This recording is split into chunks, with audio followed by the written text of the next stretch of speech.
Hi, everyone. My name is Rachel Silvern, and I'm pleased to welcome you to the National Academies of Sciences, Engineering, and Medicine, and to our monthly webinar series, Climate Conversations, Pathways to Action.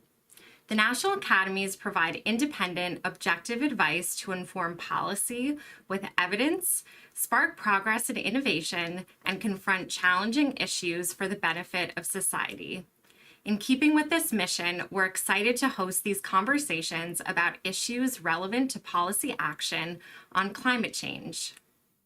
I'd like to acknowledge that the National Academy's Washington, D.C. headquarters is physically housed on the traditional land of the Nacotchtank and Piscataway peoples past and present. We honor with gratitude the land itself and the people who have been its stewards throughout the generations. We honor and respect the enduring relationship that exists between these peoples and nations and this land, and acknowledge that the expertise held by different Native communities is crucial to the work of understanding and addressing climate change. Today, we'll talk about the role of artificial intelligence and machine learning in advancing climate solutions, including how these tools are already being applied by the weather and climate science communities, as well as future opportunities to develop new approaches to address critical climate questions. Our conversation will be recorded and available to view here right after the event. If you'd like to ask questions, please submit them in the box below the video at any time, and we'll incorporate them in a dedicated question and answer period in the final half hour. We also encourage you to participate in the polls that will appear in that same location and to give your feedback after the event in the survey linked above the video. Above, you'll also see a link to sign up for our weekly newsletter about all the upcoming climate activities at the National Academies, including future climate conversations and next month's Climate Crossroads Summit. We've also listed a few other Academies resources relevant to today's conversation. I'm grateful to be joined today by Stephen Lacey, a veteran business journalist, editor, and audio producer who has been covering the energy transition for nearly 2 decades. He's the executive editor and co-founder of Postscript Media, a media company focused on covering climate solutions at the intersection of tech, business, and culture. Stephen will introduce our conversationalists and moderate the event. Thank you again for joining the National Academies for Climate Conversations. Stephen, over to you. All right. Thank you so much for having me. So delighted to have this conversation today. Really appreciate everyone being here. So as mentioned, I don't come at this conversation as an AI expert. I come to this conversation with a long background in energy journalism and watching how the energy system, and particularly the grid, has become so much more dynamic, distributed, and digital. And as you watch many of these trends play out in the energy sector, inevitably, you start asking, well, how are we going to manage all of this clean distributed energy? And that brings you to the digital layer underlying the energy system. And then it brings you to artificial intelligence and more specifically to machine learning. And so that's how I started getting more and more interested in this topic. And that's how I initially got introduced to one of our guests here, Priya Donti, who was writing about this and talking about this. And a few years ago, I interviewed her as I was exploring this topic more. And she really helped me understand the range of applications. And I have since gotten much deeper into this space. So I'm really excited to explore how it's actually being used today. And what's interesting to me is that suddenly everyone is talking about AI, right? And much of this is just because of the explosion of generative AI and tools like ChatGPT and Bard. And it's because it's a tool that we can all experience, and it feels like magic when we use these generative AI tools, mostly for creative purposes. And coming out of the enthusiasm and crash of the Web3 space, all of a sudden you have a bunch of venture capitalists investing in it. You have people talking about it. You have people experiencing it. And it's been really remarkable to see how suddenly even after 70 years of innovation in this space, now is the moment that we're all talking about it. But I do think it's different than other previous technology cycles because there are so many applications today, many of which are for positive social, economic, and environmental good, which we will talk about. And so I think this is different from other, enthusiasm or hype cycles in technology where there are a lot of applications right now. And of course, we're going to get past this period of enthusiasm, and maybe we will sort of head into this. Hopefully, we will not head into a trough of disillusionment, right? We're on this slope of enlightenment, and hopefully we can keep going. But I do think it's a really critical moment for us to get it right, to explore real applications, for companies to integrate this correctly, and for us all to grapple with what it means. There's so much to AI beyond generative AI. There's reinforcement learning, computer vision, predictive analytics, digital twins, and these can all be applied in energy, climate, and weather applications. I'm the co-chair of the Transition AI Conference, and we've been focused on energy use cases, and we've identified dozens of use cases in energy that are in existence today. And right now, it's a market worth about $13 billion. And, a lot of the companies that are building technologies today may not be around, but there's a really critical underlying technology piece here that is so important for us all to understand. And so we're going to talk today about the research, about the history of research, about why now is the moment we're focused on it, and about where these tools can be most helpful, because these are tools, and now we have the moment. We can seize this moment to maximize their benefits for the climate, for the economy, and for people. So let me introduce the two folks here that you want to hear from. Again, Priya Donti is someone who I have relied on in the energy space to really understand where AI is headed. She is an incoming professor at MIT's Department of Electrical Engineering and Computer Science.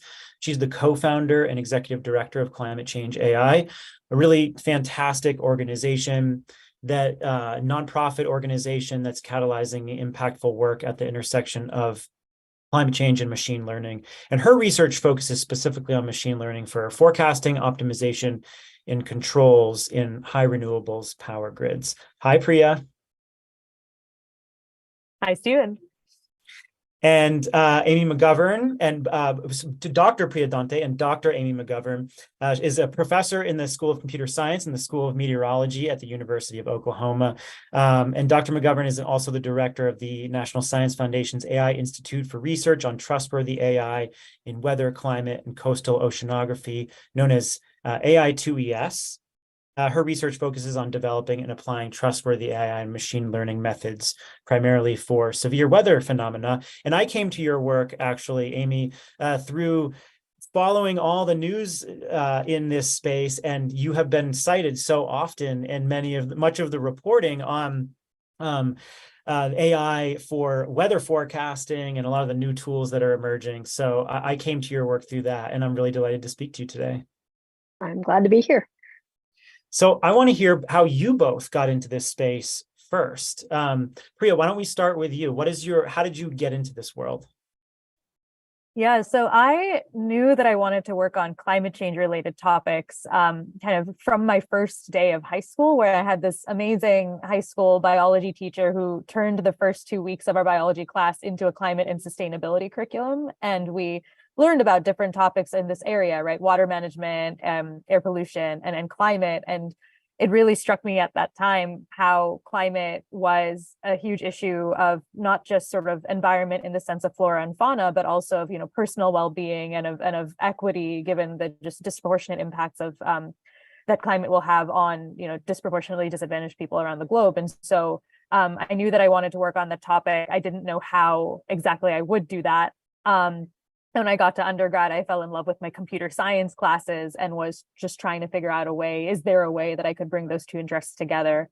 And so towards the end of undergrad, I ended up discovering this paper called Putting the Smarts in the Smart Grid by a group of researchers at the University of Southampton that talked about ways in which AI and machine learning would be critical to helping us manage increasingly distributed digital and renewable grids. And I got hooked. I traveled for a year and interviewed people about power grids as part of a fellowship and started my PhD working on it. And that's how I got here.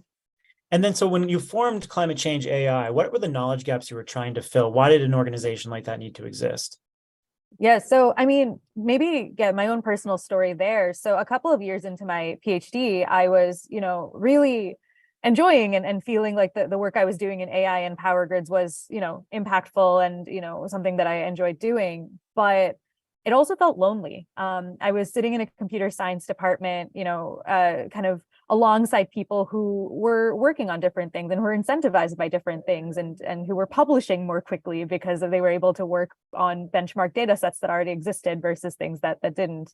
And I also was sitting in a department called Engineering and Public Policy, where there were lots of amazing folks working on climate and energy problems, but where they were not necessarily focusing on, algorithmic development or computational development in the same way I was. So I personally felt a little bit of a lack of community in my kind of specific area, and was fortunate to stumble upon some other folks at a conference who were coming from the machine learning side and hadn't yet been working on climate, but were really trying to make their way in, as well as find some community among some of my colleagues who were working in the climate and energy space and were starting to see the large streams of data that were becoming available and that could help fill gaps in policy relevant data, and that they were trying to understand, where does machine learning play a role? So basically there were these gaps, I think, on a couple of different sides, where there were many machine learning folks who wanted to get into this space and didn't know how, climate folks who were trying to upskill themselves in the relevant machine learning and wanted to kind of understand how and where to do that, and others, I think, like myself, who wanted to find that sense of community. And these are the kinds of gaps that Climate Change AI was started to try to address. Mm-hmm. So Amy, how did you come to the world of AI? And then give us an overview of the applications that you're working on at AI2ES. Two rather separate questions. Let's start with your personal entrance first. So I'm actually, all of my degrees are in computer science. They're all in AI.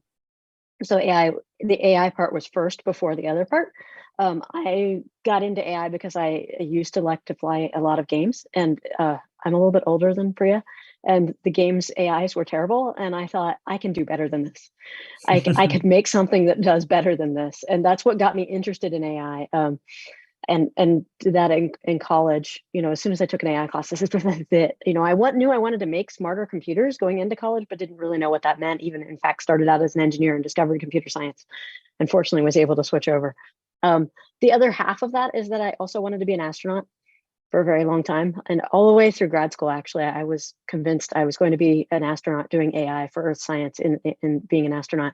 Only in grad school did I discover that NASA would never take me because I've got, a variety of things, but glasses are a good start, right? So, oh well. But everybody can't be an astronaut, and we want to do cool things. And so getting into working on AI for Earth sciences was an easy, application area. I really want to make a difference. Even though games got me into computer science and into AI, I don't want to sound like I'm disparaging games. I wanted to make a difference to the real world. Games can totally do that. There are people who are using games to do better education. There's lots of ways in which games can do that, but it wasn't my interest.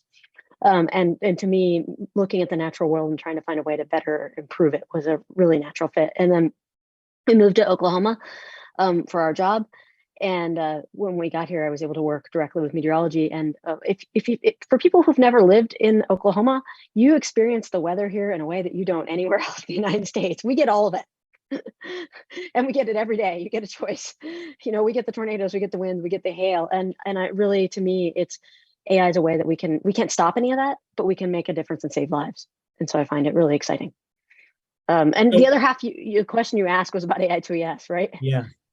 And I like Priya's story about trying to build community, because I was listening to that and thinking that it's kind of the opposite, right? So we were totally trying to build community, but completely different, coming from completely different ways. I have been, just like Priya, I'm a computer scientist. Only I started attending meteorology conferences because that's where people were doing any AI for meteorology, but there were no computer scientists there. I was the computer scientist, right? And so I was trying to build a community of other people from computer science who wanted to work on these interesting weather problems. So same goal as Priya, just I wasn't attending the computer science conferences, and got involved in the AMS, the AI committee there. For a while, I was a chair, I was a co-chair, I was running the conference. I'm now editor-in-chief for the brand new journal on AI for the Earth systems. But all of that was same goals as Priya. I think it's very interesting that we were trying to build that community up of people who want to do AI for weather and really make a difference. And that's how AI2ES came about, because I've been doing this for 19 years. I coming up in about a week. I've owned a house in Oklahoma for 19 years. I've been doing this that long, and the group of us who've been working together, we've been working on different smaller grants. When the NSF AI Institute call came out, we looked at it and we said, we can do this. This can be what we're doing. It can be a bigger scale effort. The time is right for us to talk about AI for weather. And it really is. So we're just ending year 3 of being an NSF AI Institute. And you asked me what kind of applications we worked on. We work on a variety of applications. The amount of money that comes from NSF sounds like it's a huge amount of money, but we're scoped to work on those applications, right? So if you're not an academic, you're not used to the fact that there's overhead and all the things you're trying to pay out of all of that. So we work on convective weather, which is the thunderstorms, the wind, the hail, the tornadoes, the lightning. We work on winter weather, looking at frozen precipitation. I'll give you an example of freezing rain, visibility. We work on coastal oceanography applications. There's a variety of those. So looking at fog prediction, saving sea turtles, there's more. Sub-seasonal prediction, so looking at things on instead of the weather time frame, which is tomorrow, etc. Looking more at the 3-month time scale, and then tropical cyclones, so trying to improve our understanding and prediction of tropical cyclones.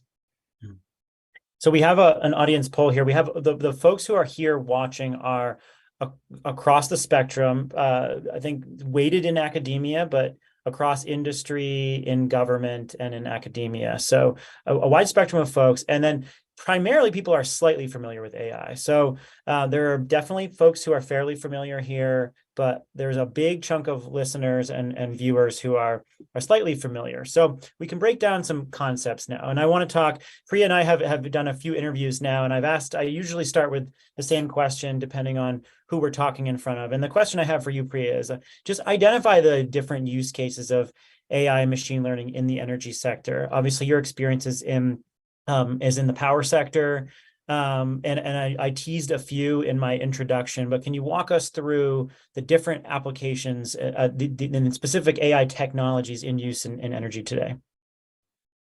Absolutely. So when it comes to energy systems, often the problems we're trying to address are, first, how do we build an energy system that is inherently sustainable? So, with lots of low carbon energy, with lots of interconnections to balance between different regions of the power grid so that we can better balance a grid that has a lot of uncertain things going on. Then we're talking about, when you have an existing grid, how do you actually operate it better in a way that allows you to deal with variable renewable energy, that allows you to adapt to climate extremes? And so to do that, you have to know what's going on and then how to actually optimize your grid based on what's going on. And then in addition to that, you're often trying to create kind of, clean energy technologies that, might improve upon the actual things we can put on the grid. So better batteries or better solar panels or, nuclear fusion technologies, things like that. And so AI and machine learning is actually being used across all of these areas. So when it comes to helping us to actually operate live grids, machine learning is used to help us forecast things like how much solar power are we going to have, how much wind power are we going to have to help us better balance the grid. And it's also used in areas like state estimations, so trying to just figure out what are the voltages on my grid like right now. How do I infer that based on some amount of sensor data, and then use that information now to optimize and control my grid. In power grid optimization and control, and in energy systems optimization and control, where we often see machine learning used is to try to improve the speed and scale at which we're able to run centralized optimization problems by basically approximating parts of them, or helping to warm start these optimization problems, or do other things that help us to basically run these problems at faster scales so that we can deal with the fact that, for example, renewables are varying from moment to moment on the grid. And then we also, as we're starting to see more devices on the grid, like batteries and electric vehicles and distributed solar panels and inverters and all of these just many, many, many devices that you can't control fully in a centralized manner. Then we start to see kind of uses of distributed control and reinforcement learning to try to actually to control these devices on the grid in a more autonomous manner, in a way that still kind of satisfies the overall objectives of the grid.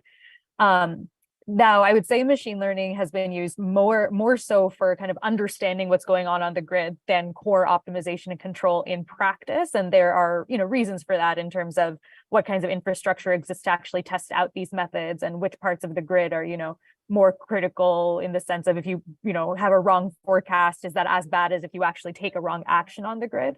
And so that's the operations landscape. And yeah, as I mentioned, machine learning is also being used to help kind of speed up planning models, and also to accelerate scientific discovery of new technologies by basically learning from past experiments to try to figure out what experiments you should try next. Mm-hmm. So, Amy, over to you. Weather prediction is a very data heavy science, and what is different with the machine learning tools and AI tools that you're using today? Like, what can you do differently that we haven't always been able to do? And can you talk specifically about the different kinds of AI in use? Yeah. Okay. So what can we do differently? We're able to process a lot more data. We're able to handle a lot more data. The numerical weather prediction models, as they currently exist without any AI or machine learning models put inside them, they're just very computationally heavy. They're just equations that are being done on code that was primarily written like starting in the 1970s onward. They're almost all written in Fortran, right? It's parallelized, it's grid-based computation where you're trying to break the atmosphere up into a bunch of grids and then represent the processes that are happening in those different grids. And one answer to AI, it's not the only answer, by the way. This is one answer to your question, is that AI is getting used inside those inside the parameterizations to make it much faster, make it much more efficient, so that we can get better numerical weather prediction hybrid models done very quickly.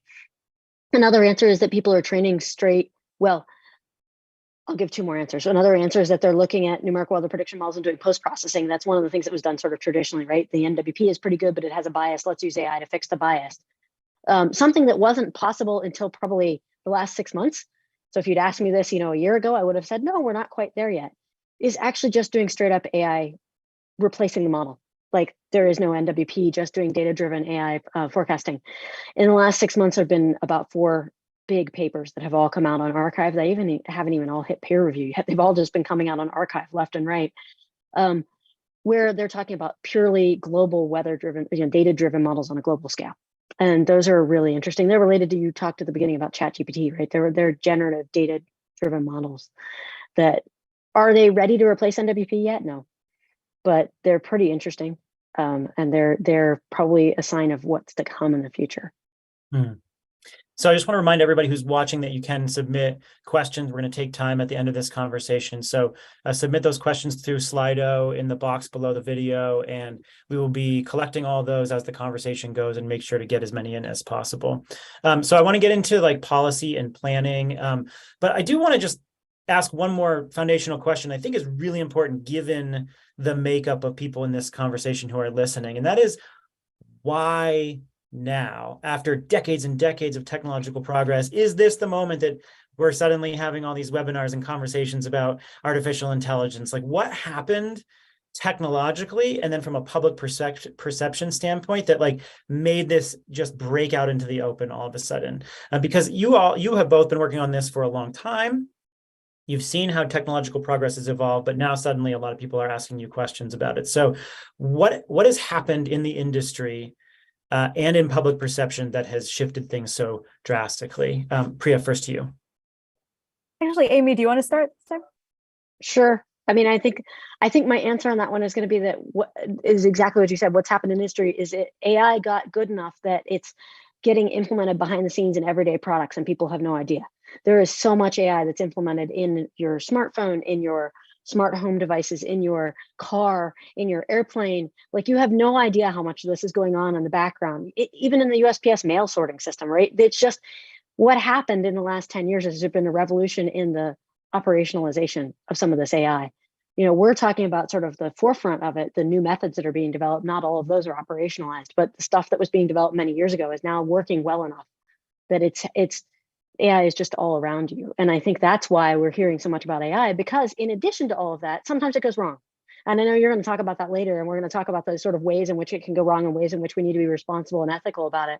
But I think that's part of why you're hearing about it now, is people are waking up to it because it got quietly implemented and then it started quietly going wrong. And people started saying, wait a minute, when did we give over our autonomy to that? Mhm. Right. And now, wait a minute, why is my credit score controlled entirely by an AI? Why is which controls your rent, which controls your ability to get a car, which control, everything of your life? Is that, I Yeah. think, okay. I mean, I've been around long enough that I've watched AI go through cycles, and AI, I think there's a fundamental change here in just how much automation and AI is in use right now. Mhm. It's not academic anymore. And the other transformation, of course, is computing power, because in the older days, the older AI winter that gets talked about, right, there wasn't the computing power to do some of the stuff that we're doing now. Priya?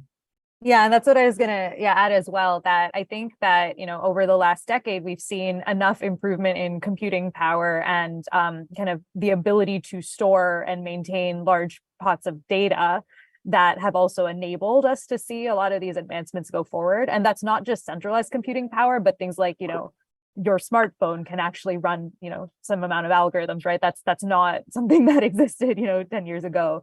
Your but I smartphone also- has more power than the space shuttle.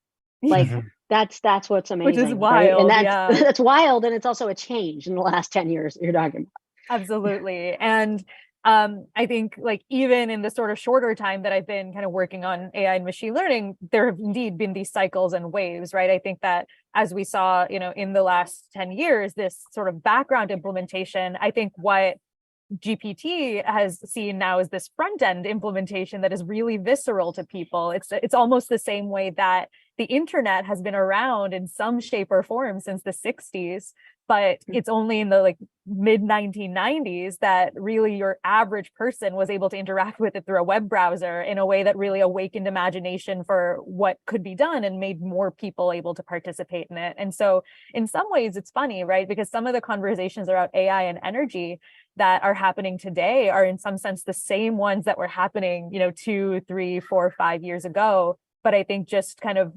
with a larger portion of the population actually participating, because AI and machine learning have become so much more visceral recently.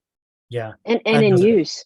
I mean, everybody is able to use it now, right? It's the school kids can all log into ChatGPT, and we worry about education, although I don't think we should be worried. But right, you can just use so many different tools that now the public realizes are AI. Absolutely. Spot on observations. Very helpful. And also, we just have so much more data to train these AI systems on. So, okay, so let's get into some implications, big picture implications. You're both focused on the ethical use of AI. So, Amy, to you first, what is responsible and ethical AI in your opinion? Ooh, a definition question. So do you want it for everything, or do you want it for, what we've been working on is responsible and What you've ethical been AI for working weather on. and climate, right? Yes, for weather and climate.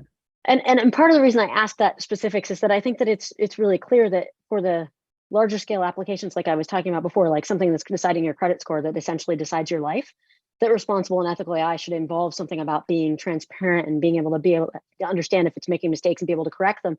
What's less clear, I think, in the AI for weather and climate community is how that sort of applies to them. They see the things in the news about, oh, this one is only recognizing white faces because it was trained on only white faces. It doesn't see brown or black faces, right? And they think, oh, but that doesn't apply to me, right? My research is in weather and climate, and so there's nothing that I can do that I really need to worry about. And so that's why I wanted to clarify your definition. My answer to your question of responsible and ethical AI is that we need to be thinking about all the implications of what we're doing downstream. We need to be making sure that we're addressing the bias that does in fact exist in weather and climate data, and that we're not in fact recreating environmental injustice issues.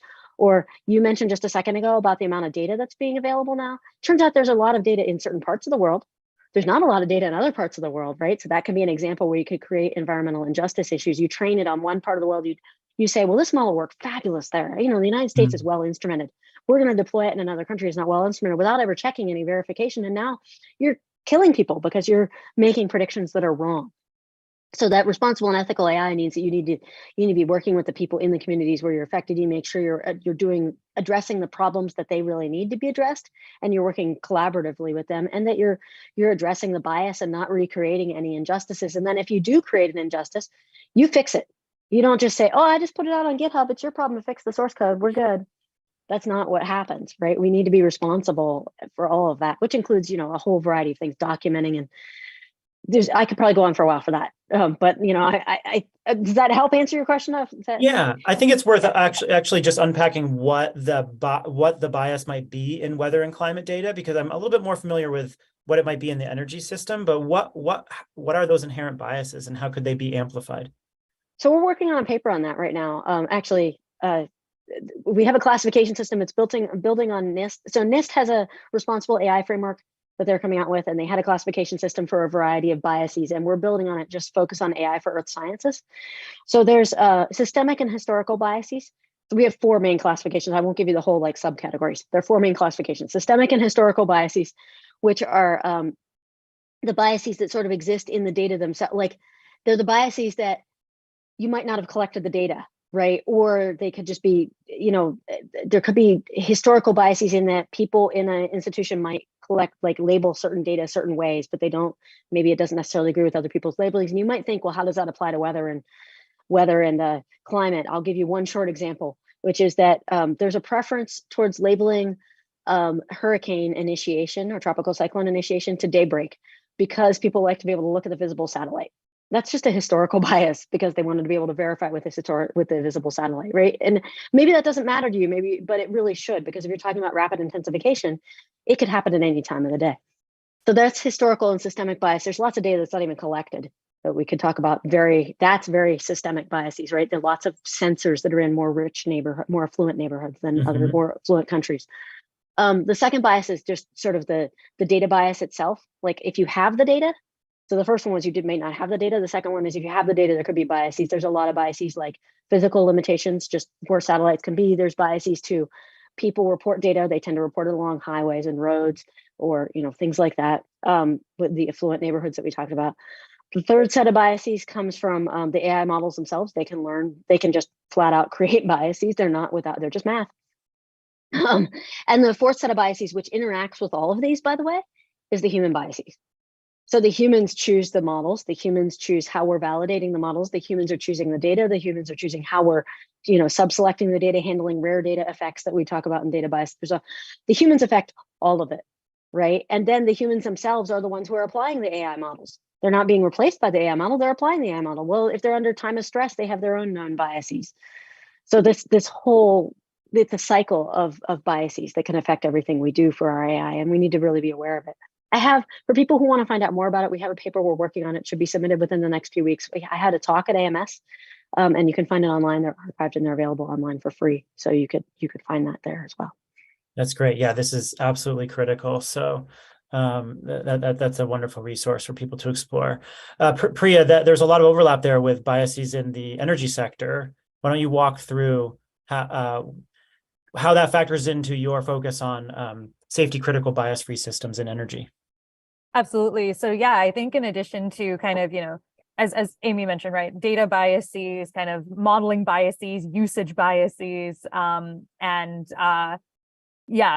of things like that. One thing that comes up kind of specifically in the power grid, for example, is that there's a certain notion of kind of machine learning needing to operate robustly in a safety critical setting. So the idea that if you have a machine learning model that takes an action that is kind of, does not compute on the power grid, is not physically feasible, or breaks something, then that leads to, outages and loss of lives and loss of, economic potential and all of those things that come with large scale, power grid blackouts. And so this idea of robustness is also, I think, part of this idea of, how do you evaluate the use of a model?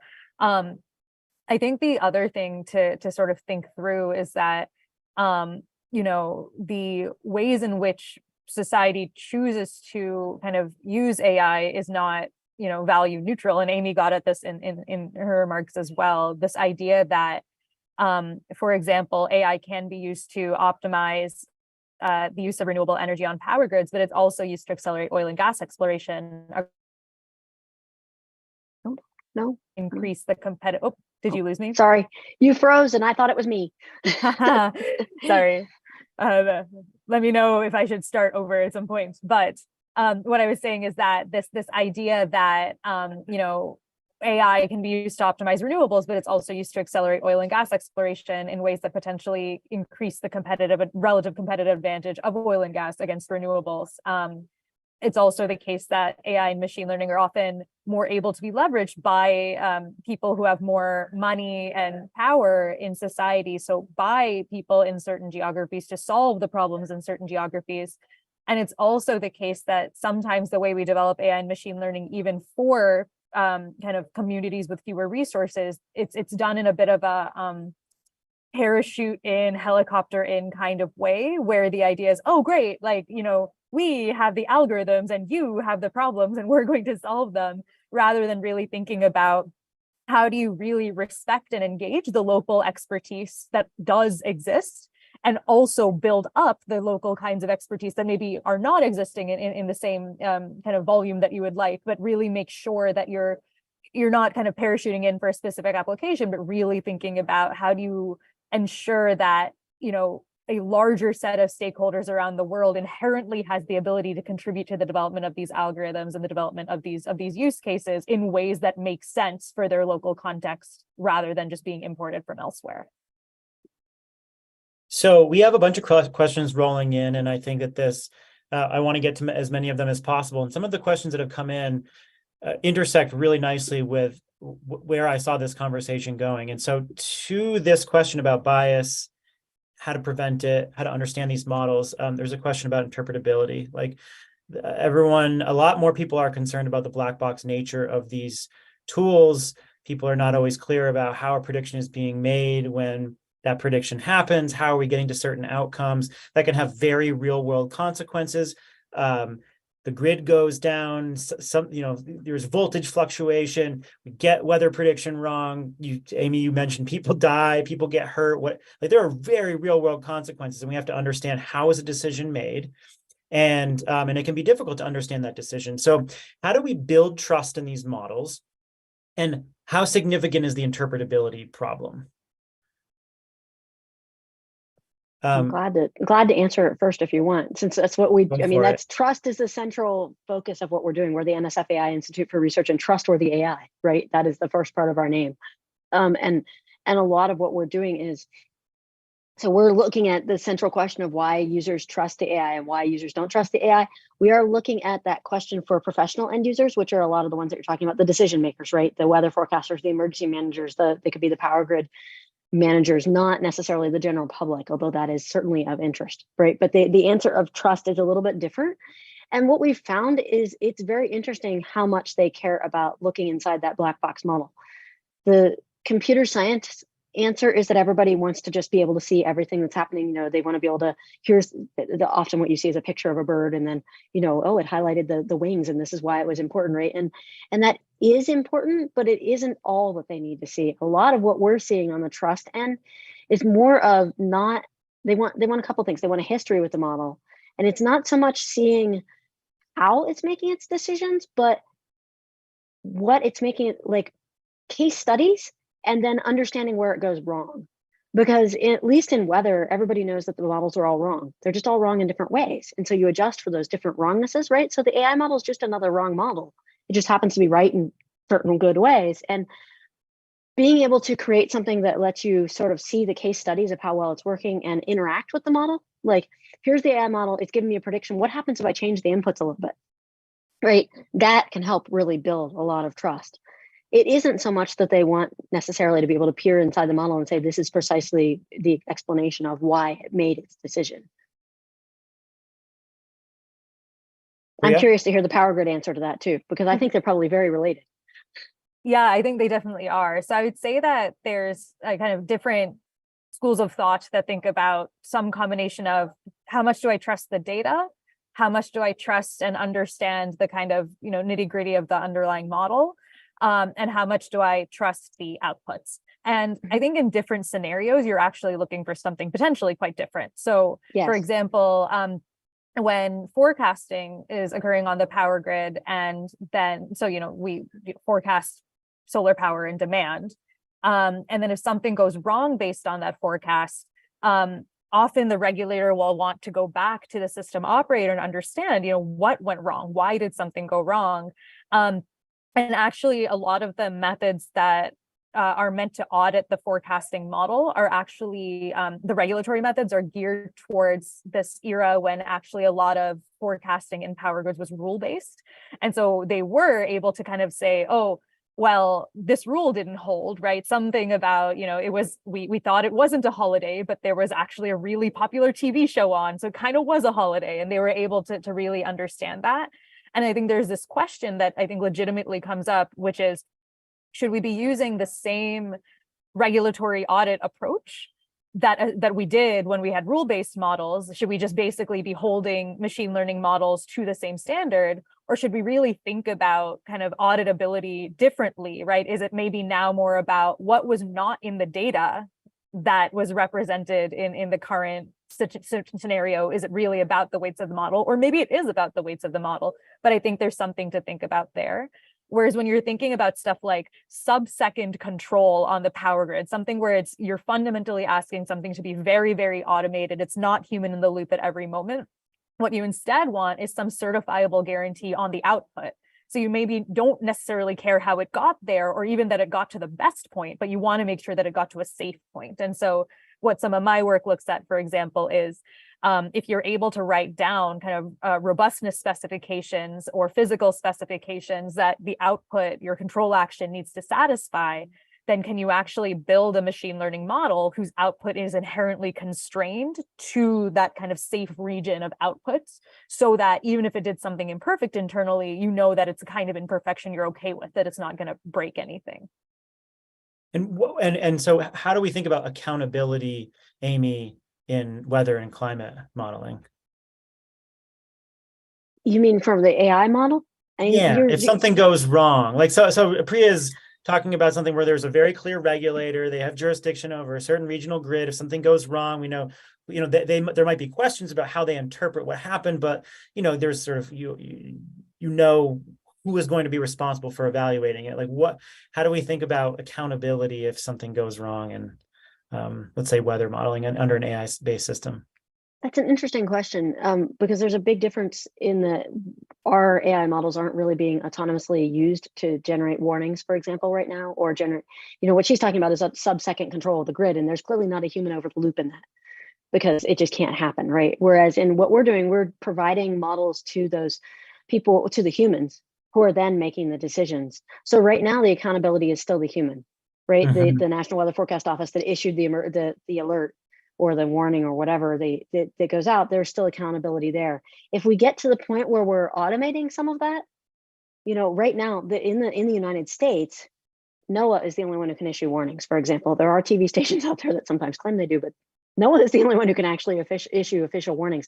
If we get to the point where those warnings are issued in an autonomous manner, then I suspect there will be some amount of regulation like she's talking about, right? Because you don't want to be issuing warnings or missing a warning. More importantly, you didn't issue a tornado warning, so a whole bunch of people didn't know about it, so they all died.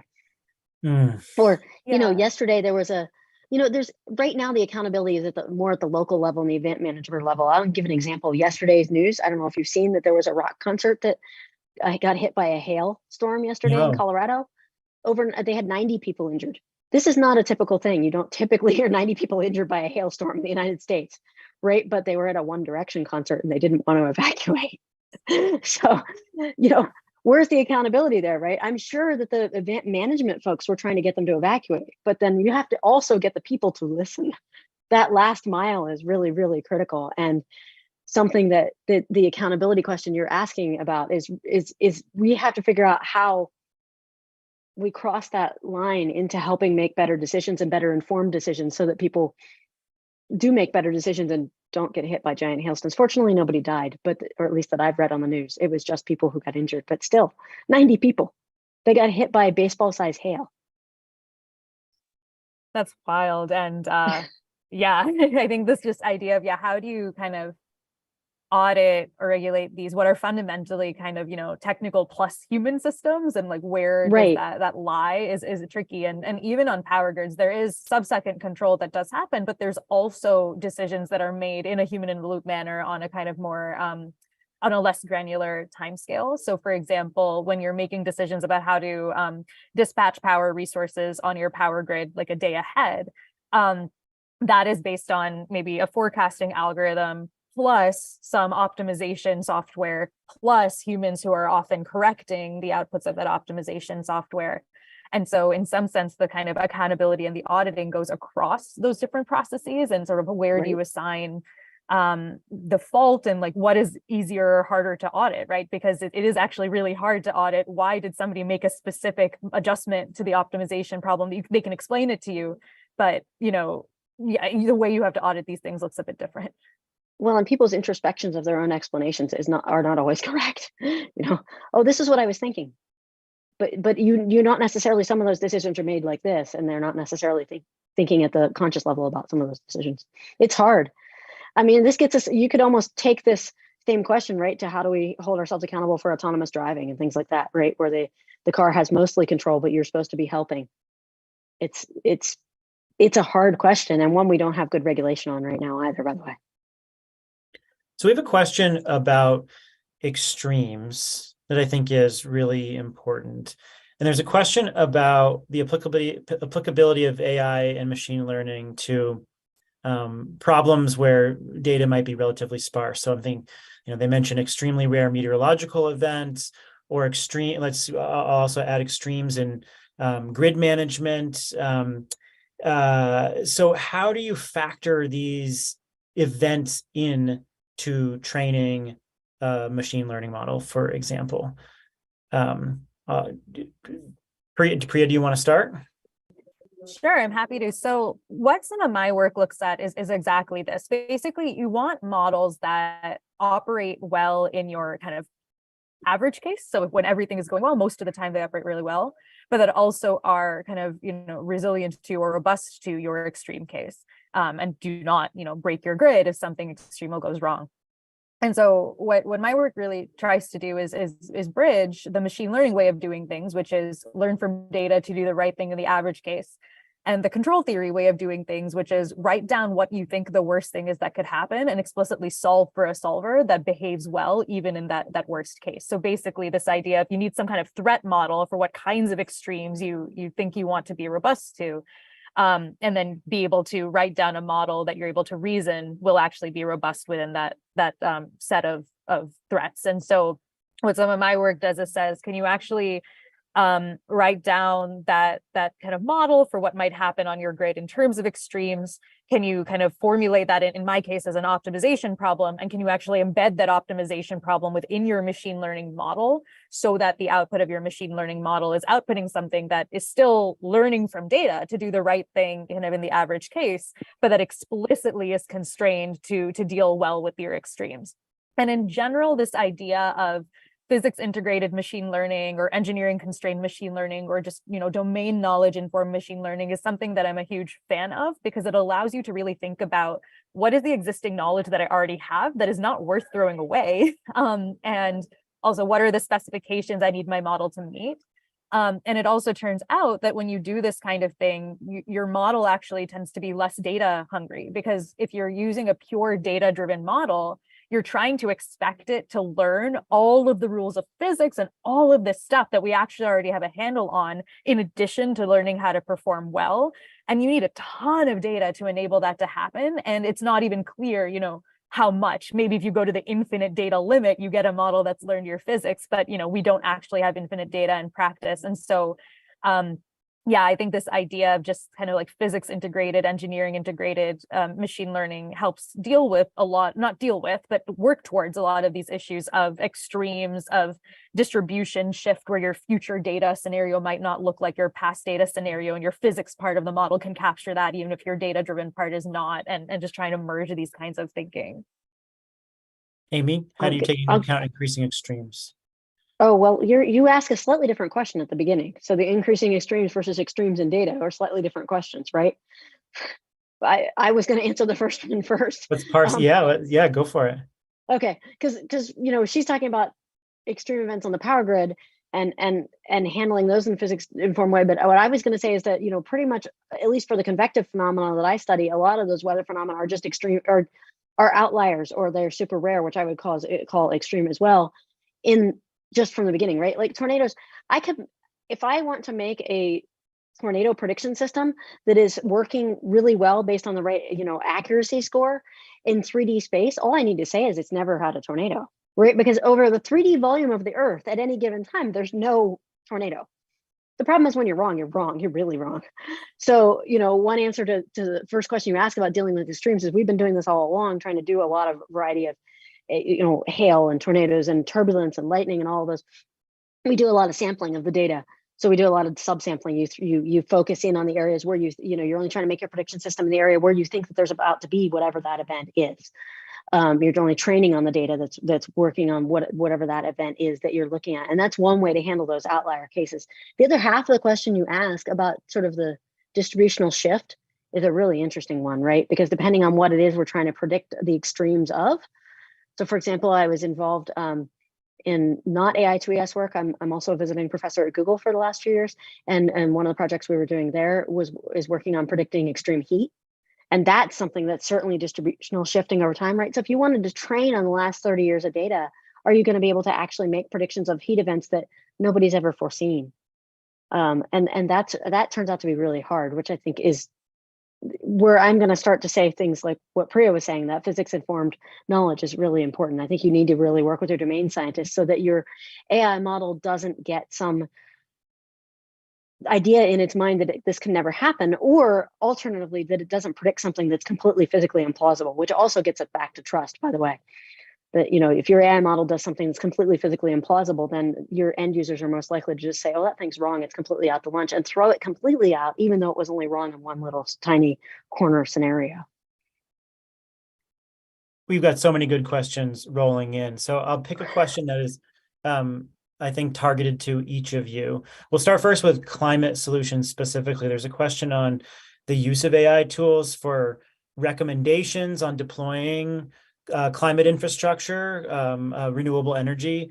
My quick answer is yes, there's lots of really interesting use cases, from modeling like rooftop solar, to targeting buildings for retrofits, and then you sort of run into the normal things that slow those down, building regulation, interconnection queues, things like that. But yeah, there are a lot of really interesting applications here. I'd love to hear your take on this, Priya.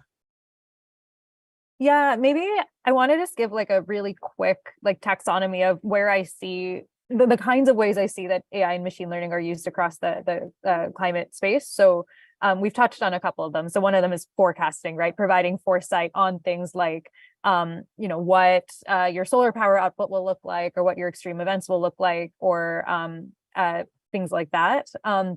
Another is distilling large amounts of raw data into actionable insights. So things like taking satellite imagery and using that to understand where flooding is occurring in real time or near real time, or where deforestation is occurring, or where your solar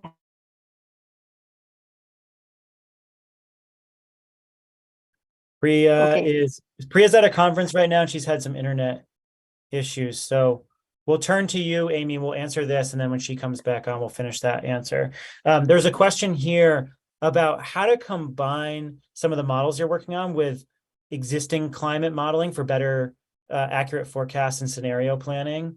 Can you talk about like how these tools can fit into existing modeling? Are we on scenario planning for the climate scale, or? The question was around, climate modeling. The question was around climate modeling, but I think we can maybe parse it out, climate and weather. Right. Well, I mean, more familiar on my end, at least, for how we are using the tools to sort of understand how the weather might be changing, perhaps, right? So if we're trying to predict our tornadoes, where spatially and temporally, where are the tornadoes shifting over time as the climate is warming, and are the tropical cyclones going to be intensifying more rapidly, and are we going to be having more of them, and where are they more likely to occur? And that, I think, gets to your better scenario planning, because you could be able to use the tools to understand, given this new climate regime, what's it like? What's the climatology of this extreme weather likely to look like? And then how does that affect our planning? You know, should the houses in different areas be strengthened in a different way? Areas that are, you know, that traditionally didn't get some of this severe weather are now seeing more of it. So should the building codes be updated there? Which gets us more into that scenario planning that you're talking about. The other level of scenario planning that AI is getting used for is something that I talked about a little while ago about humans, trying to understand what decisions humans are going to make, right? So trying to understand, for example, there's a hurricane coming in, who's going to choose to evacuate and who's going to not choose to evacuate? How many of those people are going to evacuate? And how does that change over time? You know, how does that change if we're getting, you know, 5 hurricanes a year coming into the same location as opposed to the one every couple of years? You know, what an AI is perfect for modeling at that level. Is it going to be perfect?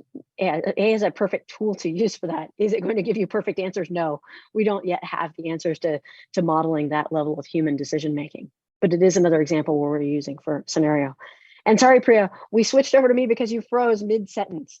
So we thought we'd let you finish mid-sentence. I didn't want to take over your question. Absolutely. As we talk Back about to weather you. extremes, I am experiencing Wi-Fi extremes, it turns out. And so, I will restart just like, but basically I was talking about AI is used for forecasting, and I'm pretty sure those examples came through.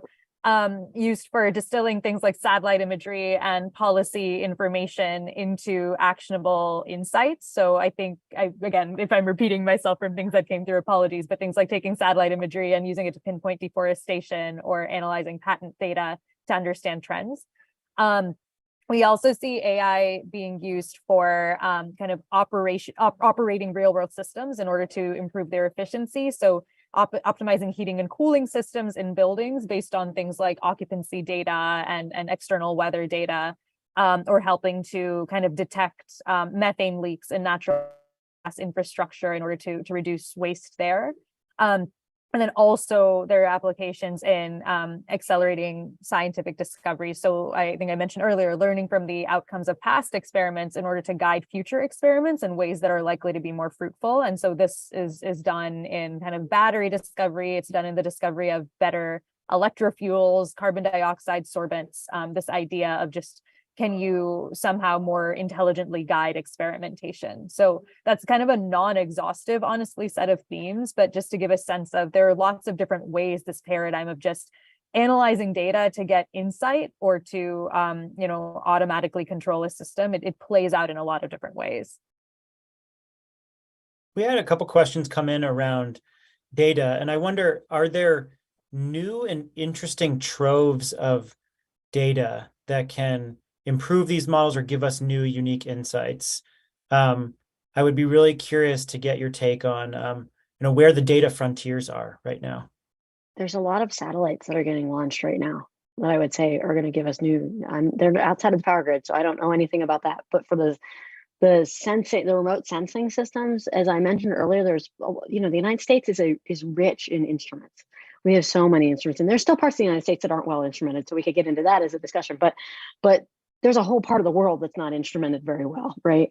And so part of that data that's coming online now is a whole. It's an understanding more at the global level of how much we didn't instrument the world and how much we need that.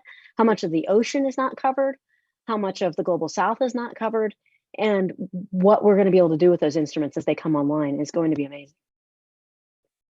I think there's data that just, it's never existed before. A lot of the data that comes from the ocean is coming from ships. You're getting ship tracks, right? That's very sparse data, right? Imagine how much more you can get from a satellite that's observing something every hour, and how much that could feed into our model. I mean, if you don't even understand, like, if you're thinking about, because in the beginning we were talking about like people's familiarity with AI, and you might think, well, what does this extra data do? Imagine that extra data can just be used to ingest into those prediction models, right? It can be used in the data assimilation process, which is taking in this huge amounts of data and figuring out what's really important and making a better initial state so that you can make a better forecast. Yeah. And I don't have any answers for power. Yeah, what I'm excited on the power side is, I think there are initiatives to try to free up more, like what I'll call like static or tabular or historical data. for example, there's an initiative in the UK called Icebreaker One that's basically trying to take the model from what was adopted for open banking, trying to make like banking data more transparent and apply that to energy systems entities. And so I'm excited about initiatives like that. But what I'm also excited about is the kind of, I think, heightened focus on simulation and digital twins. So this idea that for a lot of systems where you're trying to automatically control something, how do you make sure that you're able to test out the effects of your control, not on the live system, but on a proxy for it? And while I think there are some, things to be said about the subtleties of difference between digital twins that have real-time streams of data and are really like a kind of mirror for what your physical system is doing versus more rudimentary simulation environments, which maybe don't require those real-time streams of data, but simply representative data, and where sometimes that's actually more so what you need, at least at initial stages, than a full digital twin. I think there are some subtleties there, but I think I've been excited to see this increased focus on, not just static and tabular data, which is obviously super important, but basically kind of validation environments for some of the more optimization and control kinds of work. I think those digital twins are really important, and they are going to be a key part of our data going forward, right? And that's a goal, is that we can create a whole digital twin of the Earth that you can't tell. It's seamless between the digital twin model and the observations that are coming in. That's still a goal, by the way. It's not reality yet. Yeah, and I'm actually curious, Amy, like how realistic do you think this goal of, the whole, actual digital twin of the Earth, versus do you think it's just sort of directionally pushing us in the right direction to have good, like, intermediate infrastructure where we can do something with it?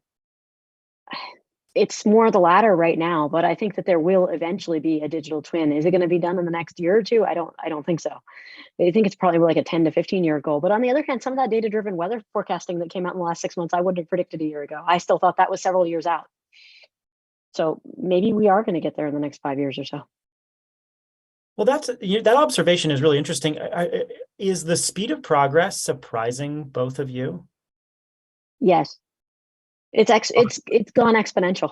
I think that's particularly those data-driven weather models that I'm talking about surprised everyone in the weather community. And when the first one came out, everybody said, "Wait a minute, what?"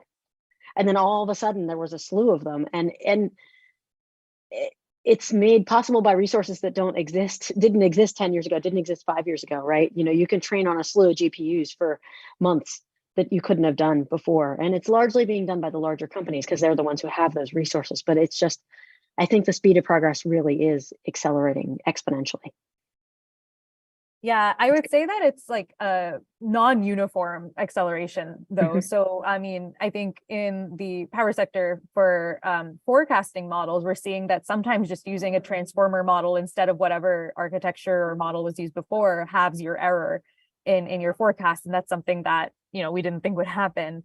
At the same time, I think in some of these optimization and control settings, we often don't have a sense of what progress looks like because the assumptions and data used in academia are so different than the realities on the power grid that you don't know if you're seeing progress or not, or you don't have standardized benchmarks or ways to measure that progress. So I think that in general, this idea of the focusing on what infrastructure can we put in place to actually understand and benchmark progress and create these pathways to impact from research to deployment are really critical in both evaluating progress, but then also shaping it, right? Making sure that if you create a model and it's not kind of playing out well on your real system, why is that? And really kind of forcing research to contend with that much earlier on in the time scale, rather than this historical model where we say research does research and it eventually diffuses out into the world.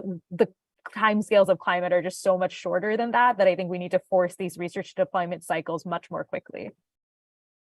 So we have about 8 or 9 minutes left, and I want to get through a few more questions.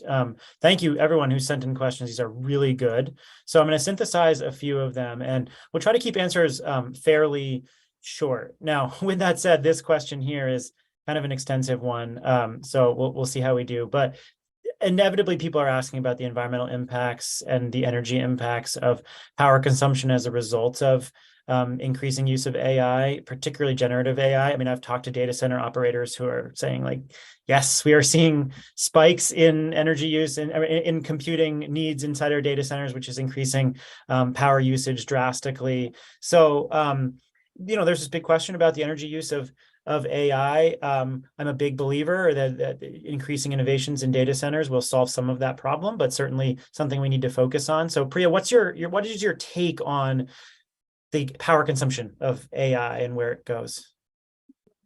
Yeah, so I mean, what I would say is that in order to, achieve climate goals, we have to hit net zero by 2050, and computing as a sector accordingly also needs to hit net zero, right? So this is something that we have to think about really, really critically. At the same time, I think actually understanding and forecasting the scale of the problem is tricky in some ways. So a couple of years ago, the figure was something like the entire information and communication technology center accounted for less than 2% of global greenhouse gas emissions. And this was because even though we actually saw an exponential increase in the amount of information and communication, the amount of computing that we were seeing, hardware efficiencies kept pace with that to keep the greenhouse gas emissions relatively consistent over the last decade or so. But now we are potentially seeing an increase, but we also don't tend to have the data and transparency necessary to really evaluate that. So for example, before, what we would often focus on is it would take a lot of energy and emissions to train and develop a model. But then the number of times that model was used for inference, each inference run, each time you actually use the model would have a smaller energy usage. And so we would think about, okay, well, training has a bunch, inference has smaller energy uses, but is done less. So we would often focus on training emissions when evaluating what the emissions of these models were like. And now we still see a huge, as the models get bigger, training emissions are huge, but they're getting used so much that you also wonder, well, are a lot of small usages, small inferences actually adding up to much more? So how do those different dynamics actually affect the way we should move forward in reducing these emissions? That's not 100% clear. One thing I'll say is that when we talk about kind of the good and bad effects of AI on climate, I think often the way the narrative is posed is, well, AI can be used for good climate related applications, but it has its hardware and compute footprint, and these are both true. But also, AI is used as an enabler of many applications across society that are also not necessarily beneficial for climate action. So I mentioned accelerating oil and gas exploration and extraction earlier, but also things like facilitating targeted advertising. They're a real workhorse of autonomous vehicle technologies, which, depending on if they're used to strengthen private and fossil fuel transit versus public and low carbon transit, have very different implications for decarbonizing the transportation sector. So I think basically we should be sure to think about this issue holistically and make sure that we are both driving the kind of direct impact of AI and computing to net zero, but also really thinking about these indirect impacts, both through good and bad applications, and also driving those to zero as well. Yeah, any comments on that? Amy? There is a question in here about and I want to kind of get to these. I want to end on a positive note, but there is a question here about what's your biggest concern about AI deployment, and I think that dovetails nicely with what Priya said. So, are there any other concerns you have with mass deployment of AI? I mean, specifically to weather and climate, mass concerns of deployment of AI overall, yes, but specifically with weather and climate, I think they're actually similar to that. I think it could be deployed that a non-trustworthy model could be deployed, and then that model is used in a way that actually causes harm, and that's my biggest concern. That is across all of AI, but it can happen for weather and climate, that a model that was trained in one area gets deployed in another, that now people die because of that. I'm really concerned about that, but I'm hoping that by speaking out about it, that more people are becoming aware of it, and hopefully we can avoid that. Yeah. So a final question, we're going to wrap up here. I think that there's a lot of people on this call. There's probably a subset of people who know a lot. There's a subset of people who are like, okay, is this really as transformative? Are people saying they check their Twitter feed, they see all these AI people being like, here are 10 tools that you need to maximize your productivity. And there's all this weird buzz going on around AI. And it's can be hard to separate some of that hype from the reality. And when you talk to researchers and experts like yourselves, you actually hear, oh yes, this is real. It's surprising people. There are lots of things happening in the real world today. So someone comes to you and says, is this really as transformative as people are saying it is? How do you answer that question? Yes. Amy, you want to end? Yes, because I think it's going to, but I want Priya to get a chance to answer it too. I think the answer is yes, because I think that you asked me about the worry, but I think that it has the power to really transform our relationship with the world around us. Whether the climate is changing, and as that climate is changing, we need to be able to understand what it means for us to make better decisions for us, for our families, for our workplaces, for our communities, for everybody. And I think that AI is going to give us a lot of that power. It's going to give us that information, and it's going to do it in a personalized way, so that we aren't just looking at some prediction of like, oh, the southern United States is going to warm up this way, but it's really going to affect me this way, right? And I think that that's going to enable us to be more climate resilient. So yes. Yeah, and I'd also say yes. I think AI and machine learning technologies are just fundamentally going to reshape the way we think about climate and energy problems. But with any transformation, right, I think we should also feel empowered to shape that transformation, right, to make sure it's happening in a way that is responsible and equitable, and one that everybody can truly benefit from, rather than concentrating power in the hands of the few.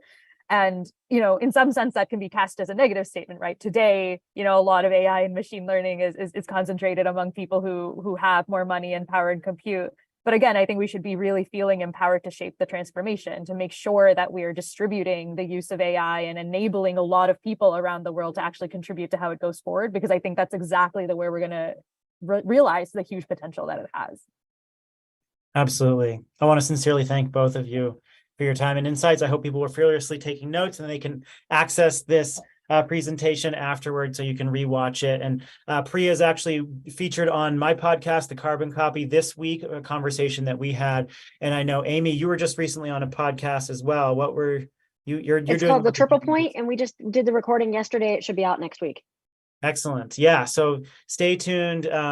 These women are really at the forefront of some interesting stuff happening in AI. So thank you both so much for talking to me today.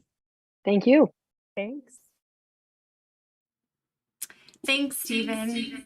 And thank you for your superb moderation. And Amy and Priya, thank you for sharing your perspectives and expertise on this important topic.